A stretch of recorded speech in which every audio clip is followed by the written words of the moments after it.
tarde, hermano, fíjese qué importante es nosotros cuando empezamos a estudiar. Hay cosas que hoy en el mundo, por ejemplo, se mueven tan terriblemente, y yo a veces me quedo pensando en todo lo que se vive, hermano, en esta tierra, y me acuerdo del pueblo de Dios, del pueblo de Israel, de la manera, hermano, en que ellos vivían. Y fíjese que hoy es muy fácil, hermano, es muy fácil, como la Escritura dice, no os conforméis a este siglo. ¿Qué siglo estamos viviendo, hermano? Fíjese, cuando nosotros estudiamos, por ejemplo, acerca del pueblo de Dios en la antigüedad, sus hijos no iban a estudiar, hermano, con gente que no era del pueblo. Sus hijos no crea que ellos los llevaban ni con otra gente para que les enseñara. La Escritura nos enseña que el mismo pueblo era el que le enseñaba. Ellos, hermano, tenían que enseñarle a sus hijos. Mas sin embargo, como hoy estamos viviendo en tiempos muy diferentes, hermano, se conforma uno al siglo en el que está viviendo. Se conforma uno al siglo en el que está viviendo, hermano, y es un peligro tan tremendo el que se vive, y digo gloria a Dios porque, hermano, aún estando en esa condición, pues mucha gente se mantiene en la fe, porque es terrible, hermano. Mire, hay mucha gente que, por ejemplo, yo he oído testimonios de jóvenes, incluso hasta de pastores mismos, hermano, que obviamente pues desde niños enviaron a sus hijos a la escuela, y cuando ya estudiaron hasta el nivel universidad, llegó un momento hasta que hijos de pastores, hermano, ya decían, yo no creo en Jesucristo. Pero ¿cómo, hijo, que no vas a creer en el Señor? No, yo no creo en Él. Y les decía, pero si yo te enseñé que el Señor, dice, sí, pero también me mandaste a la escuela, y allá en la escuela me enseñaban que no, me enseñaban algo muy diferente a lo que tú me enseñaste. Y fíjese que existe por eso ese peligro, hermano, tan terrible, que a veces nuestros hijos, por ejemplo, reciben tanta, hermano, situación en la escuela, y porque no creo que le van a enseñar, hermano, lo que obviamente viene en el pueblo de Dios. Pero, hermano, por eso es muy importante que nosotros en casa también les estemos enseñando, hermano, enseñando a nuestros hijos, enseñándoles cada momento, que no se arraigue más, hermano, lo que le enseñan a ellos allá en el mundo, sino que se arraigue más lo que nosotros como padres, hermano, en la fe les estamos enseñando. Porque como le digo, hermano, así nos conformamos en este siglo. Si usted se pone a estudiar en la Escritura, usted no va a ver, hermano, ningún versículo en la Biblia en la que los hijos de Dios enviaban a sus hijos a estudiar a otros lados, que no era el mismo pueblo el que le enseñaba, porque para eso también era el sacerdocio. El sacerdocio estaba establecido para enseñar, hermano amado. Y entonces, hermano, hoy, como le digo, es muy fácil. Uno se conforma al siglo en el que está viviendo, hermano, y existen peligros tan terribles. Mas sin embargo, hermano, nosotros tenemos una meta. ¿Cuántos dicen tenemos una meta? Y la meta es llegar, hermano, a Cristo Jesús. La meta es, hermano, llegar al propósito que tenemos en Dios. Pero, hermano, estamos en este mundo en el que cada cosa, hermano, interfiere en lo que tenemos que lograr para las cosas de Dios. Y nosotros vemos, mire, si a mí no me gusta tanto contender, pero si realmente nosotros nos apegáramos a lo que la Escritura dice, muchas cosas serían muy diferentes, hermano. Por ejemplo, cuando Jesús llamó a sus discípulos, usted se da cuenta que sus discípulos ya no eran lo que fueron. Es decir, por ejemplo, de los primeros que llamó, ¿cuántos se acuerdan quién fue de los primeros que llamó? Pedro y Juan. ¿Y qué eran ellos? Pescadores de hombres. Mas sin embargo Jesús les dijo, ahora yo los voy a hacer pescadores de hombres. Y dejaron ahí sus redes y se fueron con el Señor. Y entonces fíjese que cambia mucho el panorama, hermano, de las cosas cuando el Señor lo llama a uno. Pero obviamente, como le digo, vivimos conforme al siglo en el que vivimos. Y se existen, hermanos, los diferentes peligros en los que estamos en el mundo. Y, hermano, es importante mantener nuestra fe. Es importante unirnos como pueblo de Dios. Por eso yo le digo, hermano, a la congregación, si usted conoce un hermano que trabaja tal cosa, apóyelo. Si usted, hermano, conoce a un hermano que tiene tienda de abarrotes, pues hay que ir a consumir ahí con ese hermano, en lugar de ir a otro lado hay que ir ahí. Si hay algún hermano que hace esto, hay que ir ahí, estar ayudando, apoyando la iglesia de Cristo, porque si usted se acuerda cómo era la iglesia de Cristo en el principio, dice que todos tenían todas las cosas en común. ¿Pero por qué? Hoy en día no se hace eso. ¿Por qué? Porque, hermano amado, fíjese, ¿quién lo va a hacer? La escritura dice que la iglesia del principio, los que eran más ricos que los otros, hermano, dice que vendían todos sus bienes y entonces se repartía lo que había, hermano, conforme a la necesidad que había dentro de la iglesia. Y la iglesia del principio por eso tenía todas las cosas en común. Pero hoy en día, a ver, hermanos, si nos encontramos por ahí un millonario que sea hijo de Dios y que le digamos, hermano, ¿sabe qué? La Biblia dice esto, así que órale, vamos a repartirnos aquí. Mas sin embargo, hermano, no hay gente que tenga ese concepto. ¿Por qué? Pero por eso se ha perdido muchas cosas dentro de la iglesia del Señor, de cómo se estableció en el principio, porque, como le vuelvo a repetir, vivimos conforme el siglo en el que vivimos. Y es triste, hermano, pero bueno, tenemos una meta, hermano, y esa meta es Cristo. ¿Cómo llegar a la meta? Le pongo, hermano, aquí en esta enseñanza que quiero compartir con usted, cómo llegar a la meta. La meta es, hermano, nuestro Señor. Y dice Filipenses 3:13, hermanos, yo mismo no pretendo haberlo ya alcanzado, pero una cosa hago, olvidando ciertamente lo que queda atrás y extendiéndome, dice, a lo que está delante, prosigo a la meta, al premio del supremo llamamiento de Dios en Cristo Jesús. Y entonces, hermano, esto es lo que debe de existir primeramente como hijos de Dios, hermano, olvidándonos de lo que queda atrás, hermano, porque si nosotros estamos siempre con lo del pasado, no vamos a poder avanzar, no vamos a poder, hermano, proseguir. Por eso el apóstol dice, pero una cosa hago, olvidando, dígale al que está a su lado, olvídate ya del pasado, hermano, olvídate del pasado, porque si no nos olvidamos no vamos a poder avanzar. Dice, ciertamente lo que queda atrás, dice, y extendiéndome a lo que está delante, prosigo a la meta, al premio del supremo llamamiento de Dios en Cristo Jesús. Y nosotros, hermano, obviamente tenemos un propósito en la vida. En toda la escritura encontramos los procesos para alcanzar la meta que nos ha sido puesta por nuestro Padre Celestial. Incluso la escritura nos enseña en 1 Corintios 10:1, dice, pero no quiero, hermanos, que ignoréis que nuestros padres todos estuvieron bajo la nube y todos pasaron el mar y todos en Moisés fueron bautizados en la nube y en el mar, y todos comieron el mismo alimento espiritual y todos bebían la misma bebida espiritual, porque bebían de la roca espiritual que los seguía, y la roca era Cristo. Pero de los más de ellos no se agradó Dios, por lo cual quedaron postrados, dice otra versión, tendidos en el desierto. Mas estas cosas, versículo 6 dice, sucedieron como ejemplos. Dígale al que está a su lado, estas cosas son ejemplo, hermano. Mas estas cosas sucedieron como ejemplos para nosotros, para que no codiciemos cosas malas como ellos codiciaron, ni seáis idólatras como algunos de ellos, según está escrito, se sentó el pueblo a comer y a beber y se levantó a jugar, ni forniquemos como algunos de ellos fornicaron y cayeron en un día 23,000, ni tentemos al Señor como también algunos de ellos le tentaron y perecieron por las serpientes, ni murmuréis como algunos de ellos murmuraron y perecieron por el destructor. Fíjese qué terrible. Y nos empieza a enseñar, hermano, el apóstol Pablo a través de esta carta a los Corintios. Dice, no quiero que ignoren, dice que nuestros padres, dice, no quiero, hermanos, que ignoréis que vuestros padres estuvieron bajo el mar.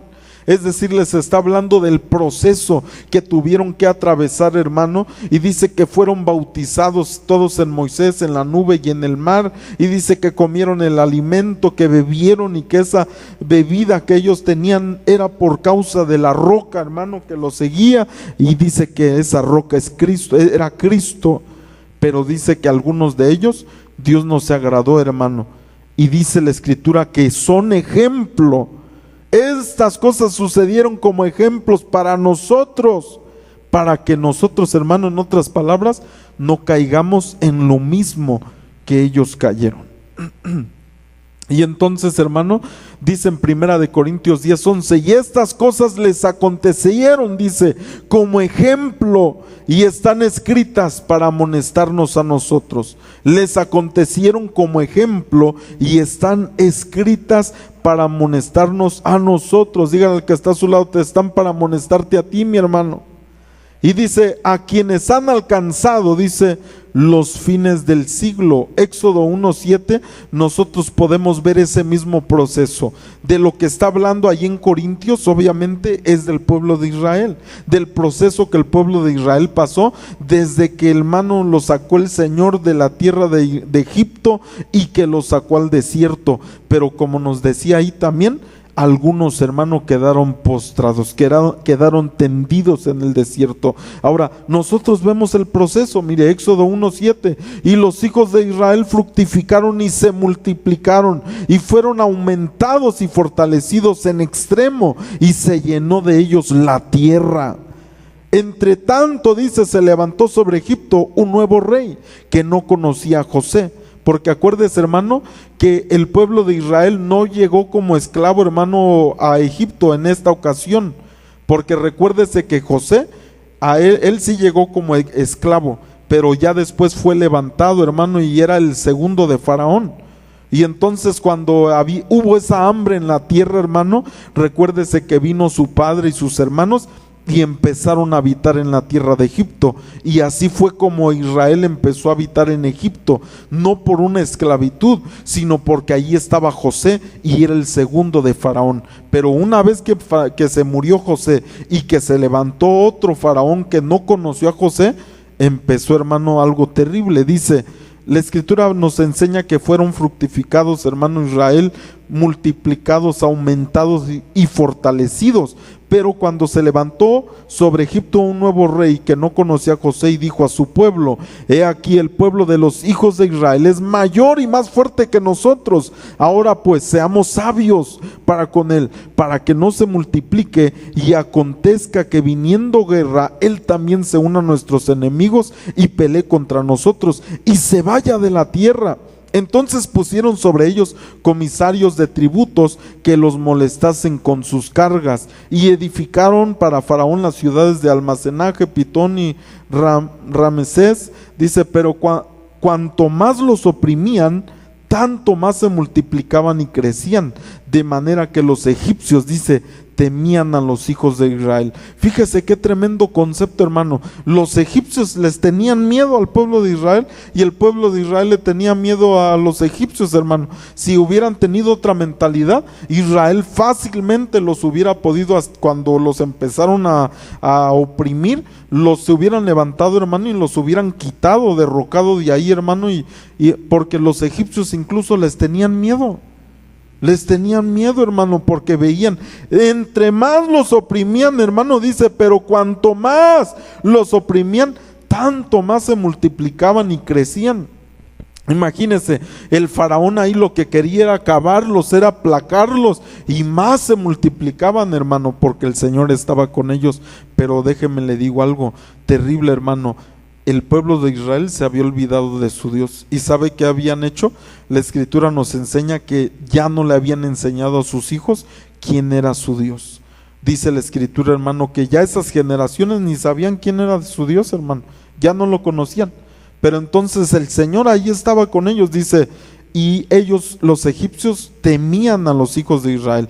Y los egipcios hicieron servir a los hijos de Israel con dureza y amargaron su vida con dura servidumbre. Ahora, mientras leemos esto, vea usted que esta es una similitud de lo que es nuestra vida. Por eso allá donde leíamos acerca de esto en Corintios, nos dice: estas cosas acontecieron como ejemplo, pero para amonestarnos a nosotros, lo que vivimos hoy en día, porque ellos vivieron eso, para que nosotros aprendamos de lo que ellos pasaron, hermano. Y entonces mire, dice que les molestasen con sus cargas. ¿Cuántas, hermano, cosas no tiene que pagar uno, hermano? Uno tiene que pagar de todo aquí, hermano. En el gobierno, si uno tiene casa, tiene que dar su pago, hermano. Si tiene carro, tiene que dar su pago. Si tiene hasta para comprar algo, hermano, le cobra, después ya de uno de pagar algo, le siguen pidiendo dinero. En todo lado, hermanos, hay este tipo de situación y hay una opresión. Pero ¿qué vamos a hacer nosotros, hermano, como hijos de Dios? ¿Cuál es nuestra manera de ser en cuanto a esto? Y sepa, hermano, que el mundo nos oprime. Sepa que el Egipto es, hermano, la imagen, es la semejanza de lo que es el mundo, y nosotros somos el pueblo de Dios. Pero ¿sabe cómo es el mundo con los hijos de Dios? Lo oprimen al pueblo de Dios, hermano. Lo oprimen. Pero ¿cuál es el propósito de esto? Que nosotros crezcamos como hijos de Dios, que nosotros maduremos como hijos de Dios, hermano. Porque cuando no somos maduros, qué fácil es, hermano. Por ejemplo, uno de los ejemplos más comunes, hermano, es lo que vive uno en su trabajo, en sus estudios, cuando uno es cristiano y está rodeado de gente que no es cristiana. ¿Qué es lo que pasa? Siempre le están diciendo a uno: pero mira, eres aleluya y esto, pero nada más le ven una falla así tantito, hermano, y luego le van a sacar: y eso que es aleluya, ¿verdad? Y eso que es cristiano, que dice él, y eso que es esto, pero mira lo que hizo, pero mira cómo se comporta, porque eso es lo que va a hacer el mundo. Te va a oprimir, te va a poner cargas, te va a poner situaciones, hermano, en tu vida, pero el propósito de Dios es que madures, es que crezcas. Porque, hermano, fíjese, ¿quién se va a dejar, hermano? Si nosotros no fuéramos hijos de Dios, si fuéramos del mundo, si ha visto cuando alguien le dice uno del mundo a otro del mundo, lo empieza a molestar, ¿qué es lo que hace el otro? Lo más natural, va a hacer lo mismo. ¿Y cómo termina eso? Peleándose. Sí, me vas a decir, pues yo también te digo. Y pues hasta llegar a los golpes, hermano, y hasta matarse la gente, así es.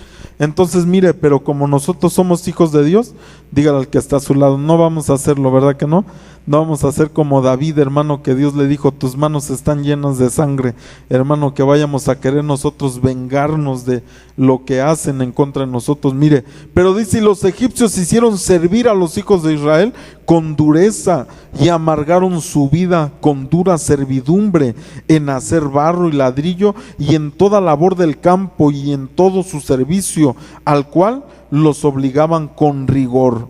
Aconteció que después de muchos días murió el rey de Egipto, y los hijos de Israel gemían a causa de la servidumbre, y clamaron, y subió a Dios el clamor de ellos con motivo de su servidumbre, y oyó Dios el gemido de ellos, y se acordó de su pacto con Abraham, Isaac y Jacob. Y mire qué tremendo, hermano, lo que dice el versículo 25. Dice: y miró Dios a los hijos de Israel y los reconoció Dios. Mire qué terrible. Dice ahí la escritura que hasta es como si los hubiera visto y pues ¿quiénes son estos que están con tanto gemido y clamor? Y dice: y los reconoció Dios. Reconoció al pueblo, hermano, que había escogido, porque ellos ya se habían olvidado de quién era Dios, como le vuelvo a repetir. Dice la escritura que ellos ya se habían olvidado de quién era su Dios, hermano. Entonces fíjese, dice la escritura, hermano, que Dios los vio. ¿Qué es lo que tenemos que hacer nosotros, hermano, como su pueblo para llegar a la meta? Mire, porque si nosotros, hermano, como decía el apóstol en la primera cita: yo me olvido de lo que está atrás, voy hacia adelante a la meta que tengo, porque tengo un propósito, tengo una meta en mi vida, tengo una meta en Cristo Jesús. Pero si nosotros no nos olvidamos del pasado, hermano, ¿qué es el pasado? Todas esas cosas, hermano, que puede haber en nuestra vida, de cargas, de situaciones difíciles, de opresión del mundo, de tantas cosas. Y entonces, hermano, si nosotros nos dejamos llevar por eso, eso, ¿qué es lo que va a pasar? Nos va a llevar, hermano, al desierto.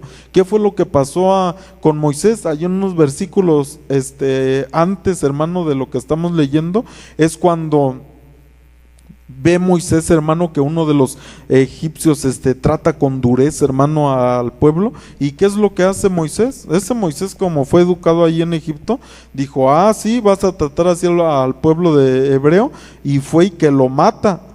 Pero entonces no escondió bien el cuerpo, y la escritura explica, hermano, que encontraron el cuerpo de aquel que mató, y entonces hubo otra situación, y entonces Moisés se quiso meter, y luego dijeron, ¿no acaso nos vas a matar como mataste al egipcio? Y se dio cuenta. ¿Y qué hizo Moisés? Huyó, hermano, huyó de ahí. Y dice la escritura que Faraón, cuando se dio cuenta de lo que había pasado, usted lo puede revisar ahí en unos versículos anteriores, dice que cuando él se enteró, lo quiso matar, pero Moisés ya no estaba ahí, ya había huido. Entonces, hermano, ¿qué es lo que lleva a que nosotros actuemos igualmente que el mundo nos lleva al desierto, hermano? Nos lleva a la tribulación, nos lleva, hermano, a andar escondiéndonos, nos lleva, hermano, a tener esas cargas. Y entonces, hermano, mira, aquí vemos claramente el proceso de la liberación que inició porque Israel clamó a Dios. Número uno, lo que necesitamos hacer para llegar a la meta que nosotros tenemos, hermano, en Dios, es que necesitamos clamar delante de Dios. Dice la escritura que Israel empezó a gemir, empezó a clamar, y dice que Dios, cuando él oyó, hermano, el clamor y el gemido de Israel, dice que se acordó del pacto que había hecho con Abraham, con Isaac y Jacob, y dijo, tengo que rescatar a mi pueblo, tengo que liberarlos. ¿Cuántos dicen amén?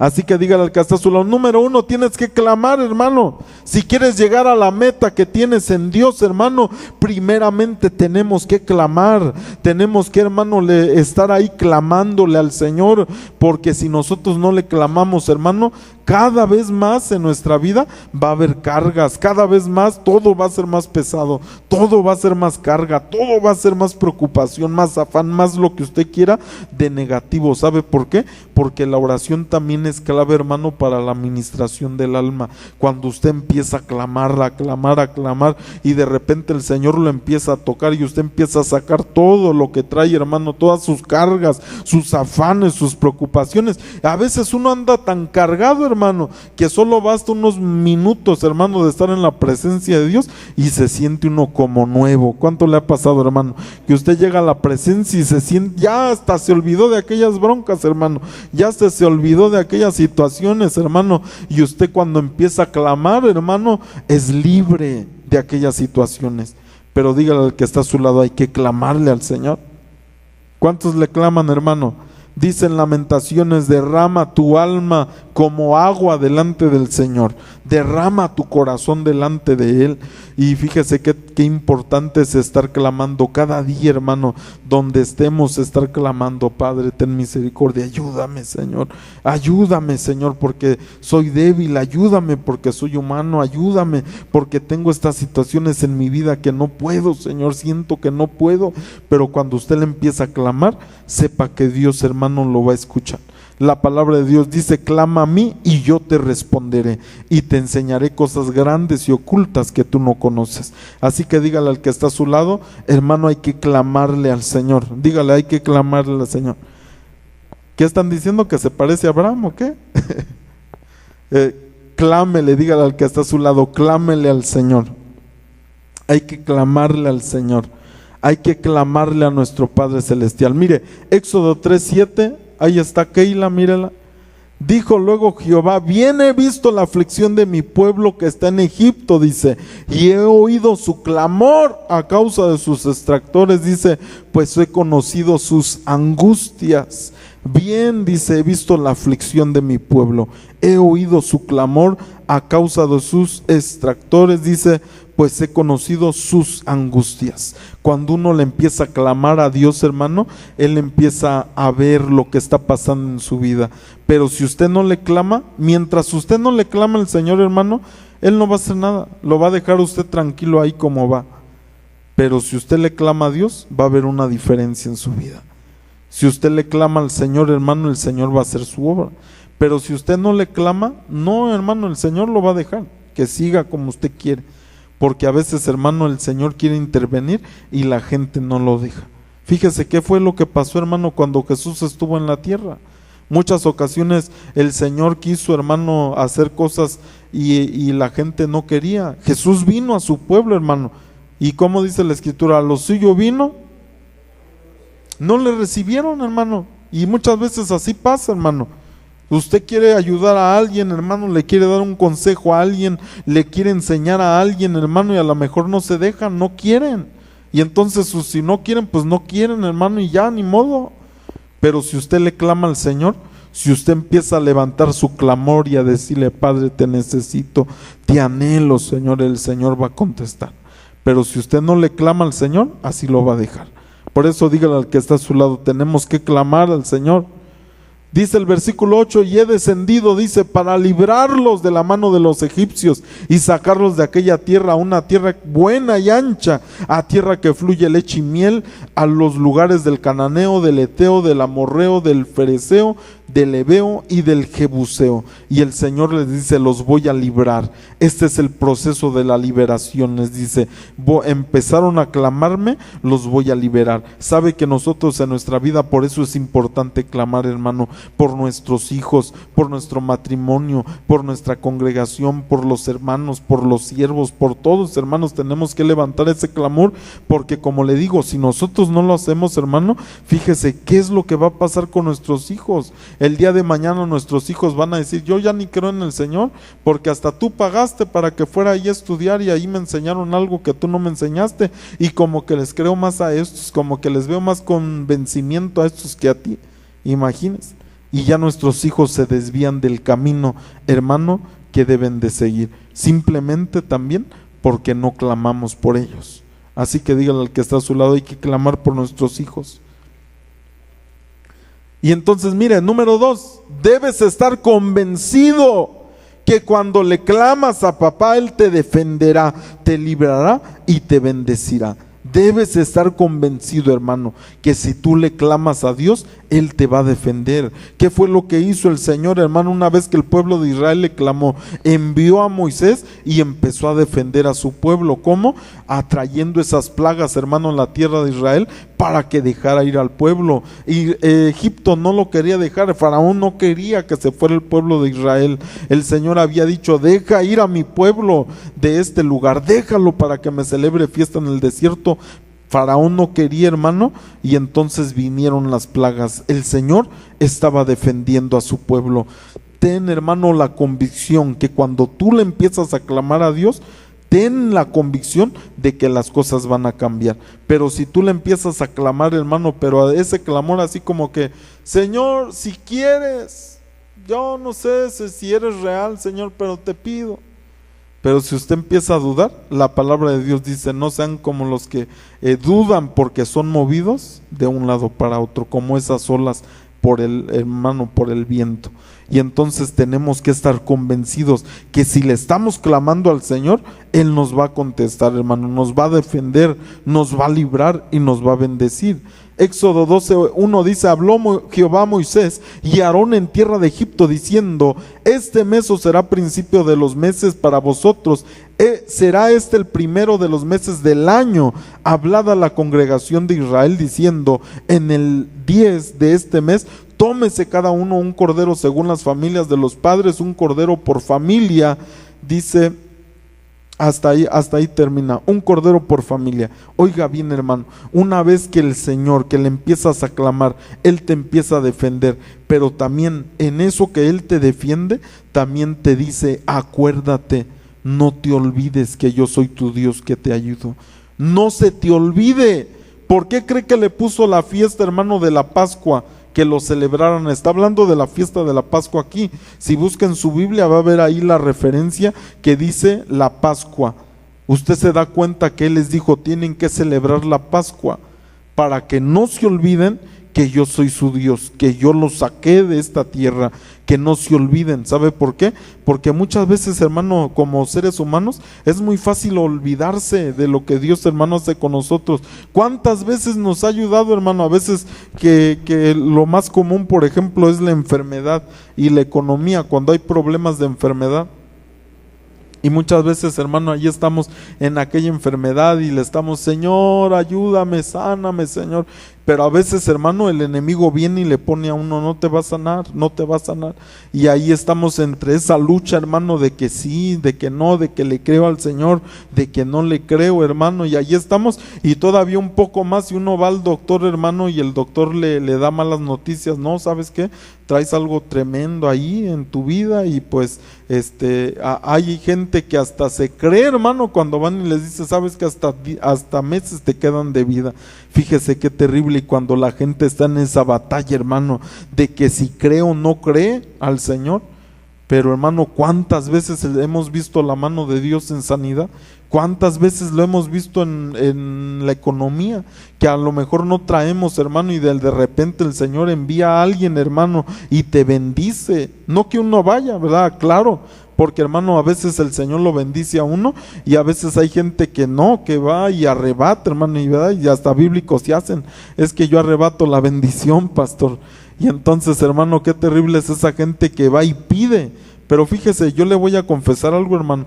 Yo las ocasiones, casi siempre, hermano, cuando más fuerte hay esa necesidad, pues obviamente recurrimos a la ayuda que se puede dar, ¿verdad? En la familia, sobre todo en la familia. Pero fíjese qué terrible es que hay ocasiones, hermano, en las que usted dice, no, yo ya, Señor, ya no quiero estar ahí pidiendo, Señor, que me presten porque traigo una bronca, porque no, bendíceme, si tú eres mi Dios, bendíceme, si tú eres mi Señor, bendíceme, provéeme mis necesidades, Señor. Y el Señor, hermano, Él es fiel cuando usted le cree. ¿Cuántos dicen amén? Él lo bendice, hermano, en todos los aspectos de la vida. Y así, hermano, la Escritura nos enseña que Israel lo bendijo también. Ahorita vamos a ver esa porción. Pero mire qué terrible. ¿Cuántas veces cuando traemos broncas económicas hasta se nos quita el hambre, hermano? Hasta andamos ahí viendo cómo le vamos a hacer, hermano, para salir de esa situación. Como si no nos acordáramos de cuántas no nos ha librado el Señor, hermano. Como si no nos acordáramos de cuántas veces el Señor nos ha bendecido. Y, hermano, y en ese momento que estamos en la prueba, ahí estamos otra vez, hermano. ¿Y cómo le vamos a hacer? Y el Señor así como diciendo, ay David, pues que no te he sacado ya de tantas y todavía estás ahí dudando que cómo le vas a hacer. Pues confía en mí. ¿Cuántos dicen amén? Entonces, hermano, el Señor les pone, hermano, la Pascua, esta fiesta, y les dice para que no te olvides, no se te olvide quién es tu Dios, no se te olvide. Mire, número 3, el Señor nos da a celebrar fiesta de Pascua para que no se nos olvide cuánto ha hecho por nosotros. Y aquí dice, sigue hablando de esto mismo, Éxodo 12:42 dice, es noche de guardar para Jehová por haberlos sacado, dice, en ella de la tierra de Egipto. Dice, esta noche deben guardarla para Jehová todos los hijos de Israel en sus generaciones. Y Jehová dijo a Moisés y Aarón, esta es la ordenanza de la Pascua, ningún extraño comerá de ella. Y entonces les dice, ¿saben qué? Ustedes y sus hijos y los hijos de sus hijos y así por toda su descendencia tienen que celebrar la Pascua para que no se olviden de cómo yo los saqué de la tierra de Egipto. Dice, por haberlos sacado de de la tierra de Egipto. Y yo daré, dice, a este pueblo gracia. En Éxodo 3:21, hermano, habla de cuando Dios le habló a Moisés y le dijo esto. Yo daré a este pueblo gracia en los ojos de los egipcios, para que cuando salgáis no vayáis con las manos vacías, dice, sino que pediré a cada mujer a su vecina y a su huéspeda alhajas de plata, alhajas de oro y vestidos, los cuales pondréis sobre vuestros hijos y sobre vuestras hijas, y despojaréis a Egipto. Y ya, hermano, cuando eso se lo dijo el Señor a Moisés antes de que fuera a Egipto, y después se cumple, mire, en el capítulo 12, versículo 35, se cumple, dice: hicieron los hijos de Israel conforme al mandamiento de Moisés, pidiendo de los egipcios alhajas de plata y de oro y vestidos, y Jehová dio gracia al pueblo de delante de los egipcios, y les dieron cuanto pedían, así despojaron a los egipcios. Fíjese, hermano, que cuando usted le clama al Señor, Él lo va a bendecir en todos los aspectos, lo va a bendecir en sanidad, lo va a guardar, lo va a defender, lo va a bendecir en economía, en todo lo que usted necesite, porque eso es lo que vemos nosotros. Y en Primera de Corintios, hermano, cuando habla de esto, dice: esto lo vivieron ellos para que ustedes también sepan de ese ejemplo y para amonestarlos. ¿Por qué? Porque también ese pueblo, mire todo lo que vieron, hermano, vieron cómo Dios oyó el clamor y cómo envió a Moisés, cómo envió las plagas, cómo mostró su poder, hermano, cómo los bendijo, hermano. Se salieron de Egipto y no se salieron con manos vacías, se salieron, hermano, llenos de bendición. ¿Cuántos dicen amén? Y dice que en cuanto pedían, hermano, dice que les daban, porque el Señor les dio gracia. Dígale al que está a su lado, hermano: sobre ti está la gracia del Señor. ¿Cuántos dicen amén? Pero fíjese, por eso es tan importante, hermano, saber que con nosotros está la gracia del Señor, hermano. Y a veces no hay necesidad de estar, hermano, en este tipo de situaciones, porque el Señor nos va a bendecir en todas las áreas. Cuando vinieron las plagas, hermano, sobre Egipto, yo le pregunto, ¿sobre el pueblo de Israel vinieron también? No. Sus casas no fueron tocadas, hermano. No tocará, dice la Escritura, la plaga tu morada. No fue tocado, hermano. Cuando hubo oscuridad en Israel, en las casas del pueblo de Israel había luz, dice la Escritura. ¿Sí se acuerda? En todo Israel había tinieblas, pero en el pueblo de Israel, en sus casas había luz. Fíjese por qué, hermano: porque Dios te bendice donde quiera que te encuentres, hermano. En la situación que te encuentres, el Señor te guarda. Papá Dios libró a su pueblo, hermano, le mostró su poder y lo bendijo. ¿Por qué pues pecó Israel contra Dios en el desierto? Hebreos 13:5, termino con esto, dice: sean vuestras costumbres sin avaricia. Dígale al que está a su lado: sean vuestras costumbres sin avaricia. Dice: contentos con lo que tenéis ahora. Dice: porque Él dijo: no te desampararé ni te dejaré. De manera que podemos decir confiadamente: el Señor es mi ayudador, no temeré lo que pueda hacer el hombre. Fíjese, pero dice la Escritura: sean vuestras costumbres sin avaricias, contentos. Dígale al que está a su lado: está contento con lo que tienes ahora, hermano. Contentos, dice, con lo que tenéis ahora. ¿Sabe qué? ¿Por qué?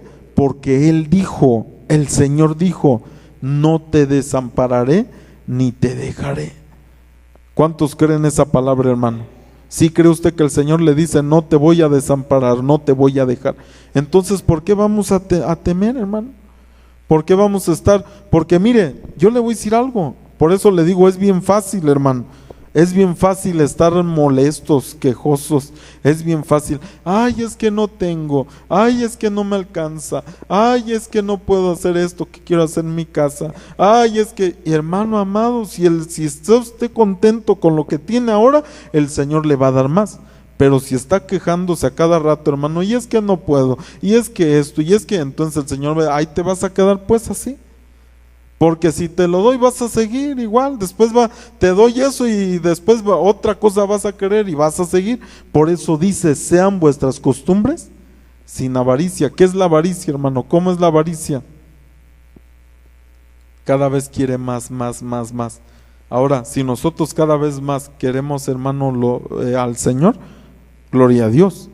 Pero si nada más, hermano, queremos la bendición y luego ya no la da el Señor, y después de tiempo como que se nos olvida, hermano, y otra vez empezamos: ay, Señor, que esto, que aquello, y empezamos a quejarnos, hermano, y el Señor dice, llega un momento en el que dice: no te voy a dar más si no estás contento con lo que tienes ahora.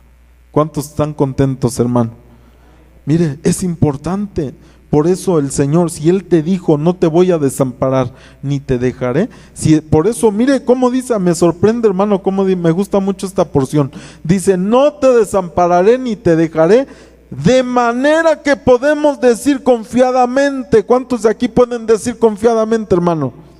Mire, el Señor es mi ayudador, no temeré lo que me pueda hacer el hombre. ¿Por qué, hermano? Porque en el mundo vamos a tener tanta aflicción, pero ¿sabe quién está con nosotros como ayudador? El Señor. Y lo podemos decir confiadamente. Podemos confiar y decir, el Señor es mi ayudador, hombre. Que si estoy viviendo ahorita una y otra situación, el Señor es mi ayudador. Ahora, déjeme le aclaro, no estoy hablando porque algunos también se agarran de ahí para decir, acabo que el Señor es mi ayudador, hombre, me echo esta bronca, me echo esta otra, ¿verdad? Me embargo allá en esto, en aquello y hago tantas cosas, hermano, y uno metiéndose en situaciones y con este tipo de mentalidad, pero así no es. Es por eso estar contento con lo que tengo, hermano. Contento con lo que tengo ahora, pero sabiendo que el Señor no me va a desamparar, no me va a dejar el Señor. Y cualquier situación que se presente, Él es mi ayudador. ¿Cuántos dicen amén? Amén. Así que póngase de pie, hermano, en esta noche, por favor, póngase de pie y vamos a decirle, Señor, gracias, porque yo sé que tengo una meta a la que tengo que llegar, pero